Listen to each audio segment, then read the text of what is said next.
Hello students, welcome back to Study Life. So today we are going to talk about the topic current electricity. Okay, let us recollect the meaning of current. Current is nothing but flow of charge per unit time. Okay, that means current I is equal to Q upon T. This is what we have learnt. Okay, now let me just recall few more things, that is about electrical conductors, three types: good conductor, in semiconductor, and bad conductors, that is insulators. So good conductor which conducts electricity very easily, semiconductors which conducts electricity only after adding impurity sort of, okay, and bad conductors which do not conduct electricity. One more point I would like to just recollect here, that is the resistance connected in series. That means the effective resistance will be high, and when it is connected in parallel, that means the effective resistance will be low, right? After understanding everything, students, let us talk about Kirchhoff's laws. So Kirchhoff explained about electrical network. Okay, he explained two laws. One is current law and the second one voltage law. What he said, that if different currents carrying conductor are joined together, that is at a junction. So we also call this as what? Junction law, right? So when different currents carrying conductors are joined, okay, then what happens in that we are going to talk about. Now let us see that I1 is the current which is flowing towards the junction, I2 away from the junction, I3 towards the junction, I4 towards the junction, and I5 and I6 away from the junction, right? So Kirchhoff says that the total current carrying conductor, total current towards the junction is equal to total current away from the junction. That means towards the junction, if I see here, it is I1, then I3, then I4, right? This is the total current which is towards the junction, right, is equal to total current which is away from the junction, moving away from the junction. So what all these are? I2 plus I5 plus I6, right students? So this is the current law. So in short, we can just mention like this also, the algebraic sum of the currents at a junction is 0 in an electrical network. Itna bhi likhoge to bhi chalega, or we can say that the total current, that is this part is given over here. That is the total current flowing towards the junction is equal to total current flowing away from the junction. Any of the statement you can write. Okay. So that is the current law, right? Then we are going to talk about the next one, that is Kirchhoff's voltage law. Now voltage law, you have to understand the sign convention also. Now for voltage law, what all things are there? Suppose, if simple example if I take of a circuit, let me just take it a circuit, say battery, then resistor, and one more resistor here. This is what the circuit I have considered. Let me just write this as E, that is EMF, this is R1 and this is R2. And let us mention the direction of the current. Current direction will be from positive to negative. So let me just mention this as I. Correct. So this is a small circuit I have considered. So Kirchhoff's voltage law says that EMF, right, sum of algebraic sum of EMF and potential difference. Where will be the potential difference? It will be across resistors, right? So the potential difference.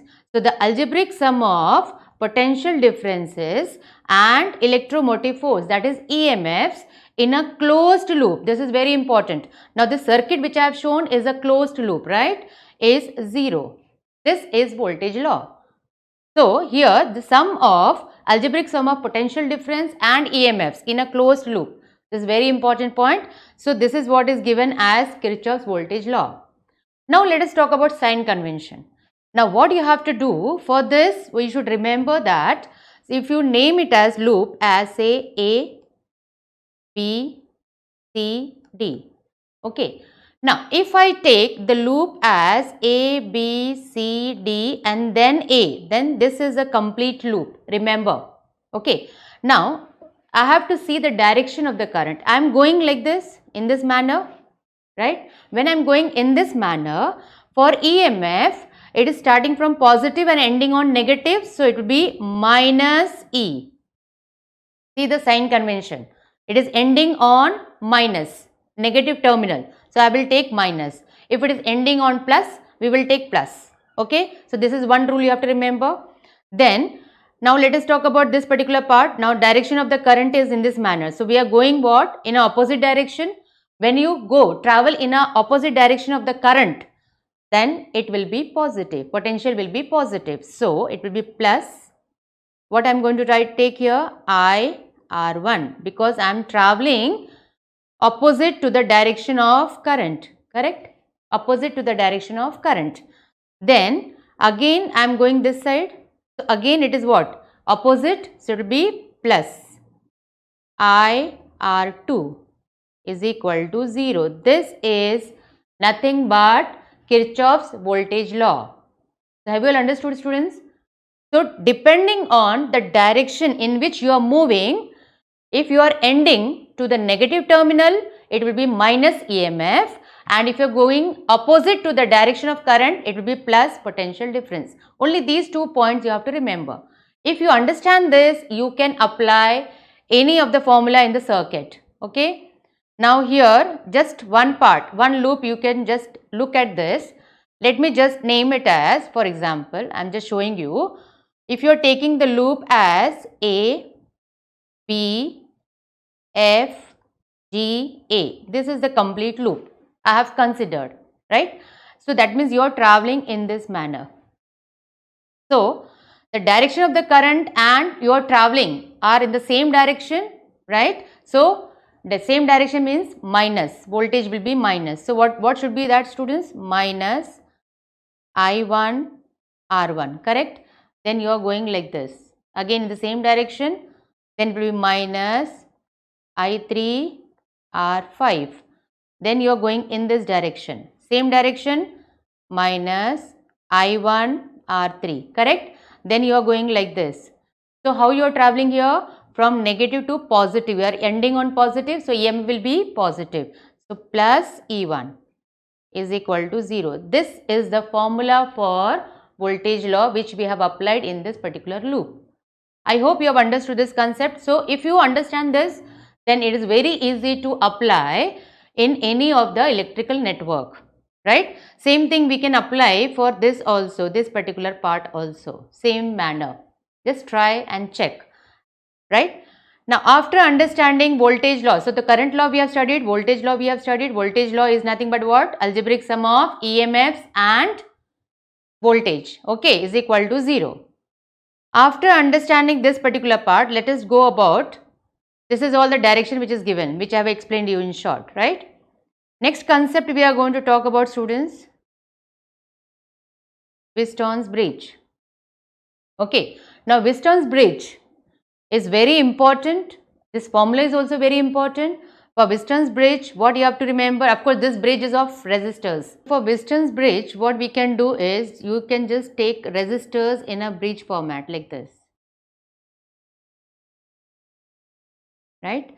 Now, here we can just put it, these are the resistors, let me just put it like this. Of course, you have to remove the lines, and then this particular part, here another resistor, here another resistor. This type of connections we call it as bridge, okay? And here this is A, B, C, D, right? Now here in this case between B and D we are connecting a galvanometer, right? And from A to C, of course, we are connecting here cell, key, rheostat and whatever possible. Everything is you can see here, right? Okay. Now, in this case, the important part is for Wheaton's network, what you have to remember, let me just name it as R1, R2, R3 and R4. So, Wheaton's network says that if the current flowing through galvanometer is 0, that means for null point, we can say that R1 upon R2 is equal to R3 upon R4. Remember this network formula, okay, Wheaton's bridge. Now, in this case, remember R1 upon R2 is equal to R3 upon R4, right? Remember like this, okay?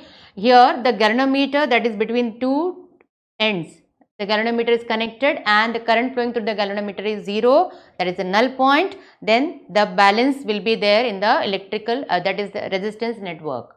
Okay, that is what is given here, and how we get that is here voltage law is applied. Okay, now as you can see here, voltage law, say if the derivation comes here, now look at this, when the current is flowing, it is divided into two parts, that is I1 and I2, correct? Then from here, again it is divided into two parts, this I1 goes this side, but it will be less current because some of the current is passing through galvanometer. It is I1 minus Ig. Then comes here, I2 from here, again this current Ig is coming and meeting at this particular junction, so it is I2 plus Ig, right? So here we are just applying voltage law, Kirchhoff's network formula, and you will get the answer, right? So you have to just consider the loop here, two different loops are considered, A, B, D, A. Now look at this, A, B, D, A. This particular loop is considered. So you have to just apply that particular formula. Now what do you get here? A, B, as I told you, towards in the direction of I you are going, that means I1 and P. So it will be what? I1 P, same direction, so it will be minus. Then comes the I1 minus Ig, that is the same direction, so it will be again minus. Sorry, this particular part, same direction, so it will be minus, so Igg you are getting here. Then comes the, it is in opposite direction, so it will be plus, so you are getting I2s. This is the simple formula we are using, and you will get the equation number say 1. And then second loop is considered, that is B, C, D, B. That means here this particular loop you are considering, this part, correct? So this particular loop, again you are applying the same formula here as from B, C, that means same direction, so it will be minus, remember this particular part. Then comes here again opposite direction, so it will be plus. Then comes the opposite direction, so it will be plus. Just applying these two, students, you will get the final answer as P upon Q is equal to R upon S. So we can use this formula. See, after solving everything, you are going to get what? P upon Q is equal to S upon R, as I explained you.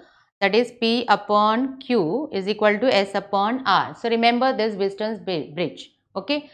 This formula only we are going to apply, and one more point, Wheatstone's bridge is applicable, that means the current flowing through the galvanometer is 0, that is for null point, it will be balanced, bridge will be balanced, okay. Resistances in bridge, okay, we can determine here using this particular formula. So this is the condition for balancing Wheatstone's bridge. Then again after, based on this, we are going to talk about the next one, that is meter bridge. So application of Wheatstone's bridge is nothing but what? Meter bridge.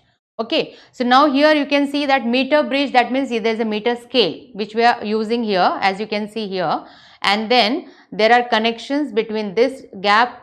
There is a resistor which is connected, unknown resistors which we have to find out, and in this gap there is a resistance box, and then this A point is connected to battery, right, and then key and rheostat, right.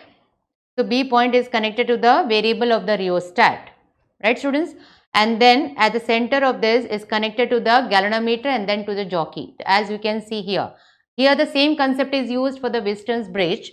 That means when you adjust the resistance box and move the jockey on the wire, at one particular point you will find that there is no deflection in the galvanometer. That means the current flowing through the galvanometer is 0, and then we can say that now the Wheatstone's bridge is balanced, and we can get the formula X upon R is equal to, now here you are getting what? Lx. Lx is the length. That means we can say that resistance, okay, this is the resistance of length Lx upon resistance of length LR.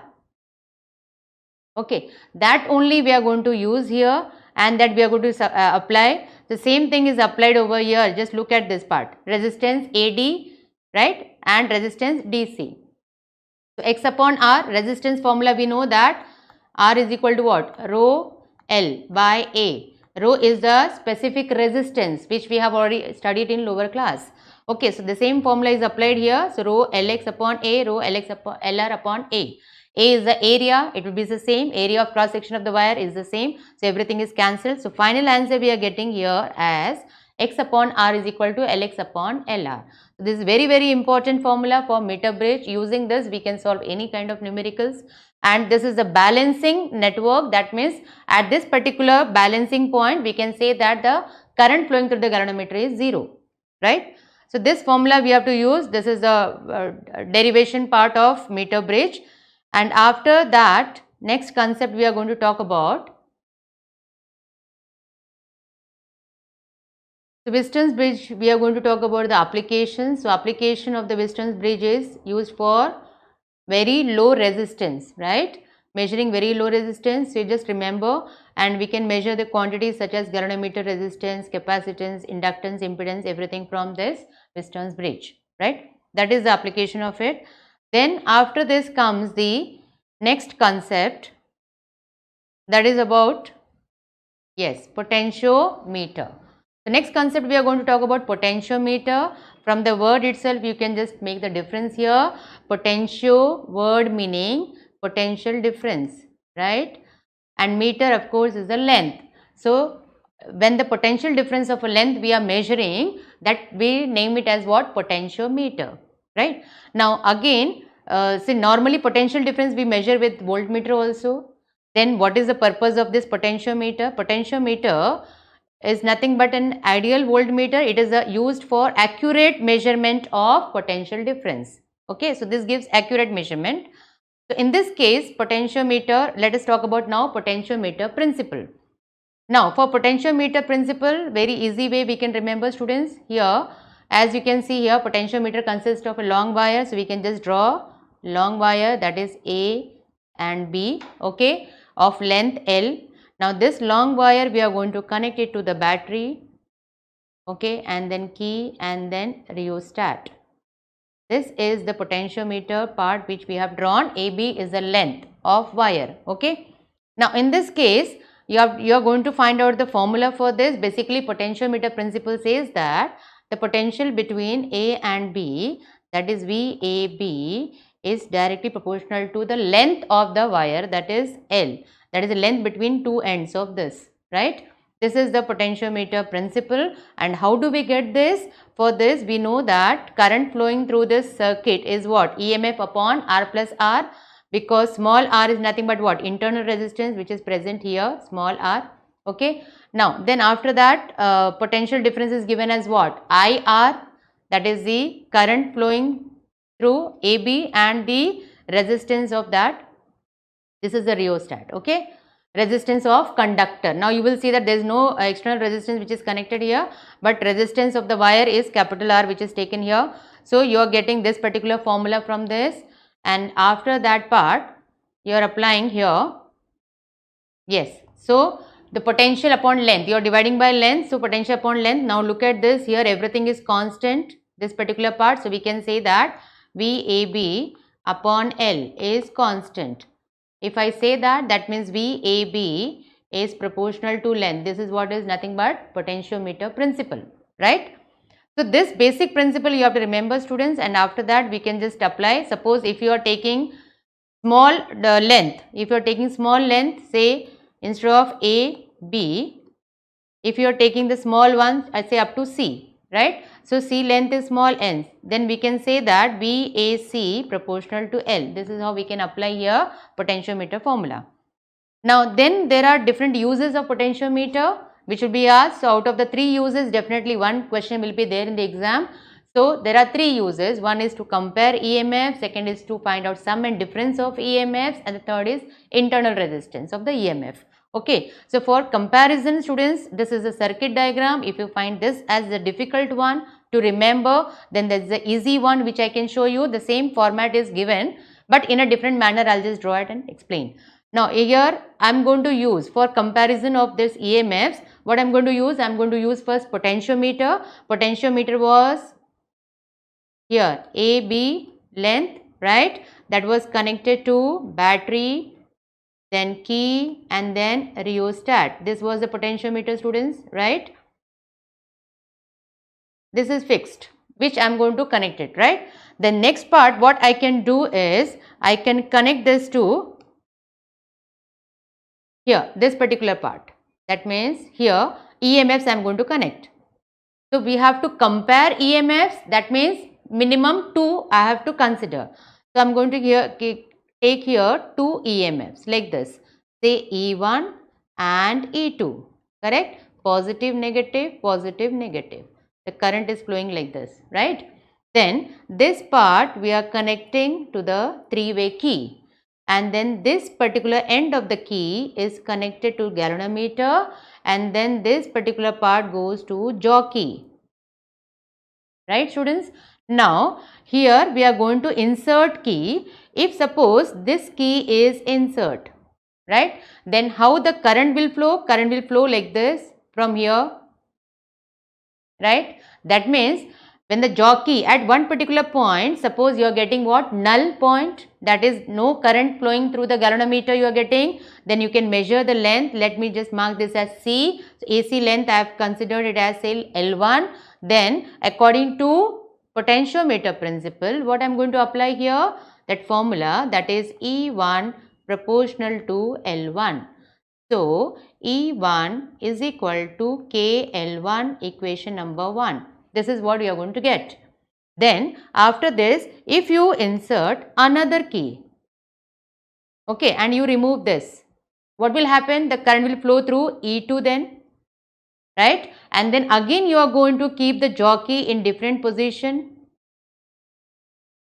so that you are getting what, null point. Now the length I am going to take it as what, AD. Let me just mark that as what, L2, which I have measured. That means according to potentiometer principle, I am getting here E2 proportional to L2, that is E2 is equal to KL2, that is equation number 2. You are going to compare these two, so you are going to divide these two, that is E1 upon E2, right, is equal to, K gets cancelled, that means L1 upon L2. This is the comparison of EMFs using this particular method, right. This is how we can get EMFs of cells, we can compare. The same diagram, only thing is that A to B, it is shown in this format, right, and I have shown it with the straight line, that is all. Only this much is the difference, right. Students, whichever way you find, you can use it. Both are correct. Then after this, the next one we are going to use as sum and difference method, right. Look here, this we have got here E1 upon E2 as L1 upon L2. Now next we are going to compare second method, that is EMFs are compared using sum and difference method, right. Now in this case, sum and difference method, first we have to understand the meaning of sum. Now look at here, if EMFs are connected in this manner, then we call it as what, sum, and if EMFs are connected in this manner, that is plus minus, minus plus, opposite, then it will be considered as minus, that is the difference method. And of course here also it is given like this only, minus then plus and then minus. Of course it is not in a sequence, that is minus plus plus minus, so that also will be difference method. So understand this particular part, and the derivation again is going to be of similar type only, right. Again this is the diagram which already you have learnt, but again the easy one I will just show you the same method. What was the same method, students? What we are going to do, potentiometer principle I am going to draw, that is formula for that, that is A and B, correct, and then that is connected to battery, key and rheostat, correct. This is the rheostat. So this is the basic diagram which I am using every time, right. Then after this, what am I going to do? I am going to connect EMFs. For sum and difference method, from A point I am connecting EMFs, that is this particular part, okay, E1. So for sum and difference method, remember we are going to use four-way key. This is the four-way key I am going to apply. Okay, just opposite to EMF, I am going to connect galvanometer, and that is going for jockey, that is going to jockey, okay. This is how it is connected. Then what about this four-way key, meaning what I am going to do is this particular opposite keys, right? We are going to connect another EMF.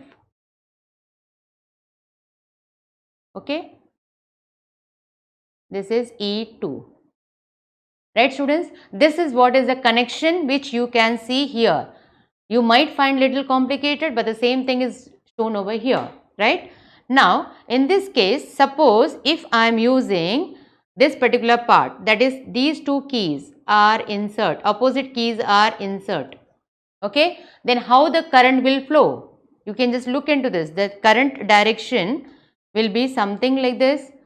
Current is flowing in this manner, right? Okay, current is flowing in this manner, it will go like this, correct? And then from here it will come.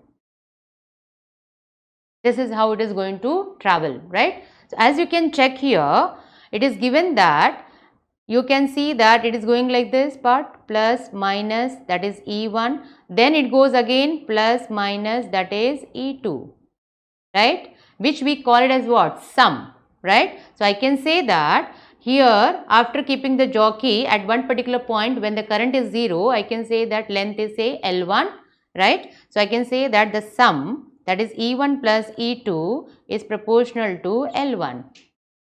Right, students? So after understanding this particular part, it is very easy to get it. Of course, E1 plus E2 is equal to KL1, equation number 1.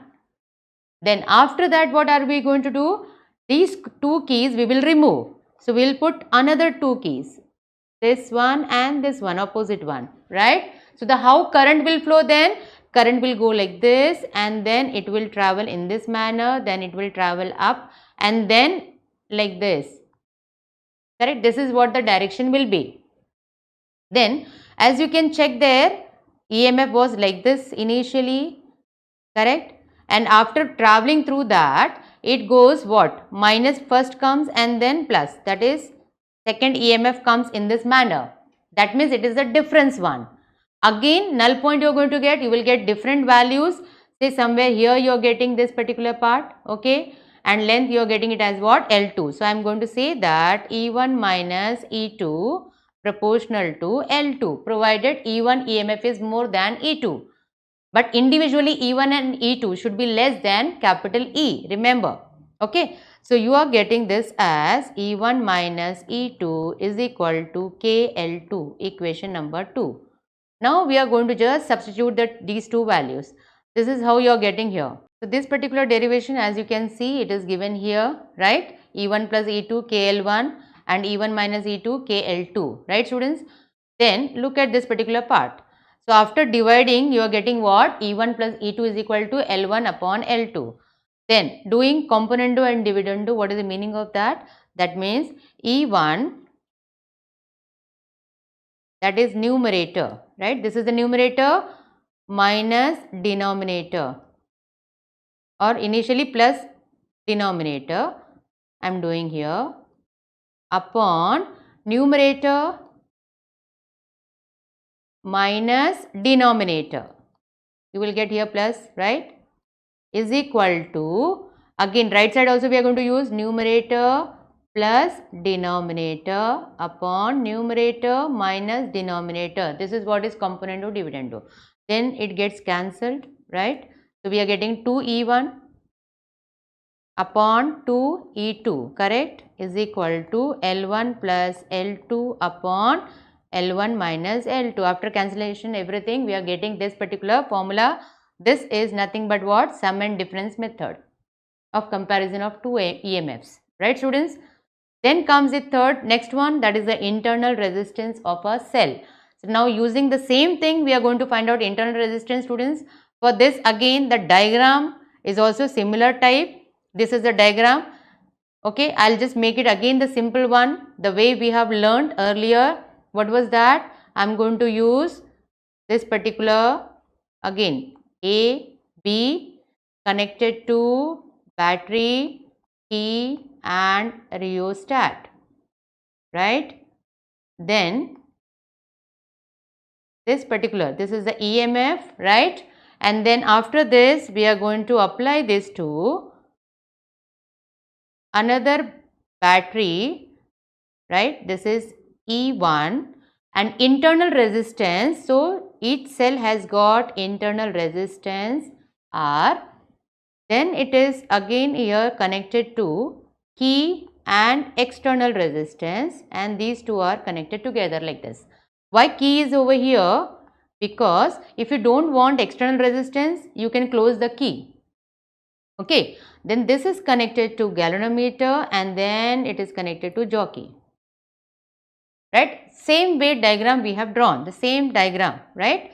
Here again the method will be when the current is flowing initially, suppose the key is open. If K1 is open, what will happen? The current will not flow through R, it will flow through this particular part, right? So we can say that E1 EMF is proportional to L1, right? And then second case when K1 is closed, right? When K1 is closed, then the potential difference be proportional to L2. We are getting length L2, right? L1 and again we are getting here as a L2, different length. Then just substitute the value as you can see here, students. Correct? So E1 upon E2, we got it as what? L1 upon L2, but E1 we know that using Ohm's law is IR plus I small r, that is the internal resistance, V is equal to IR. Just substitute the value and you are getting over here as internal resistance of EMF formula, that is capital R L1 upon L2 minus 1. So this is again very easy. So you have to just understand the circuit diagram. Remember circuit diagram, rest everything is very simple.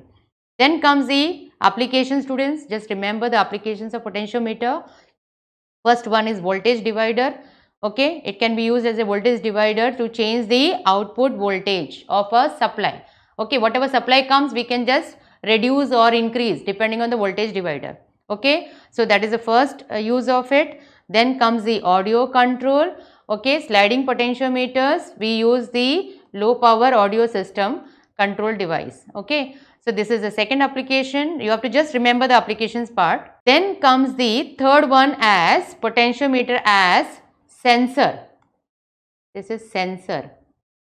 Okay, so it is used. Slider of potentiometer is connected to the moving part of the machine which can work as a motion sensor. So these are the three applications of potentiometer.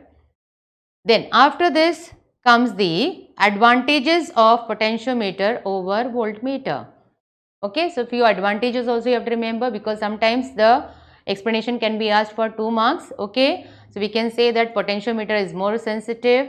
Then the potentiometer can be used to measure the potential difference as well as EMFs of a cell, right? And it measures the potential difference accurately, right? So these are the advantages, and of course along with that there are demerits also. So demerits is that the potentiometer is not portable, it is a bulky one. Okay, and it is not portable, that is why it is difficult to measure every time with the potentiometer.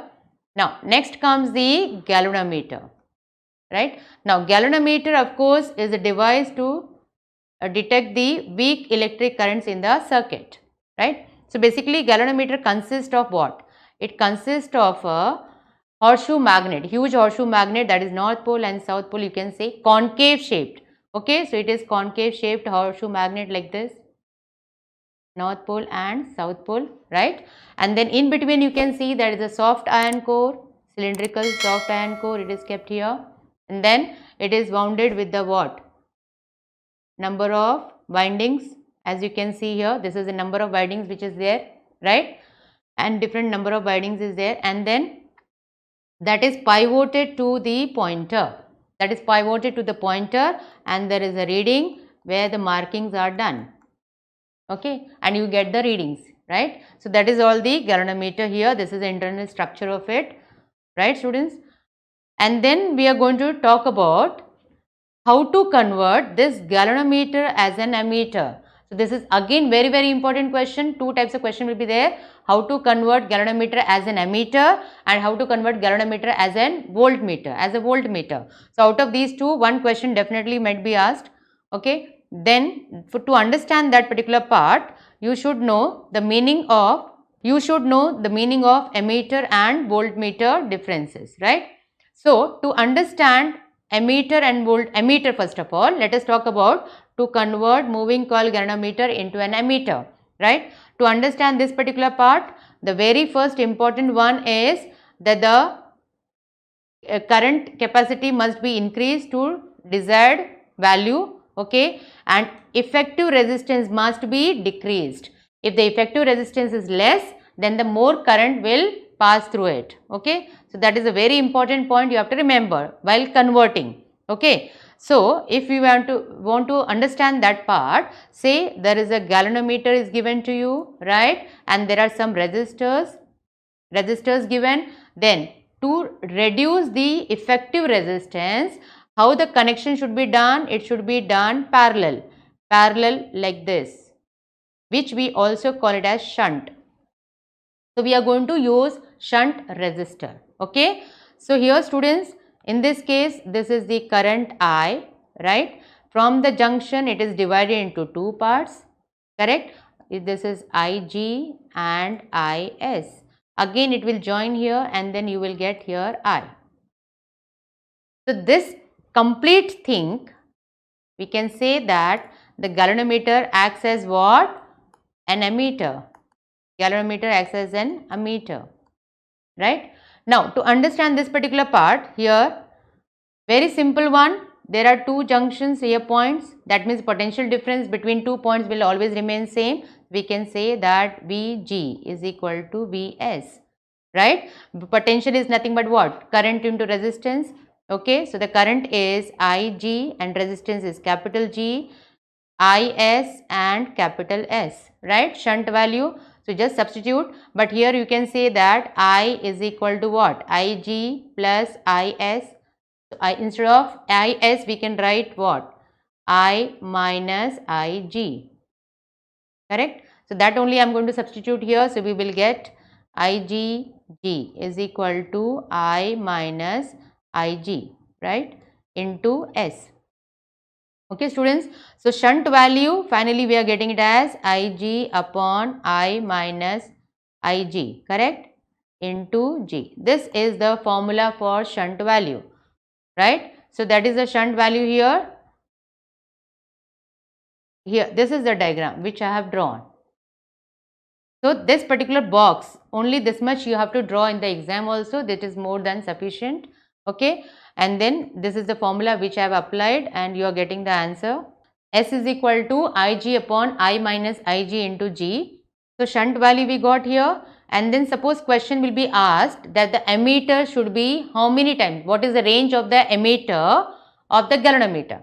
Suppose the galvanometer current is Ig and I want n times of Ig value.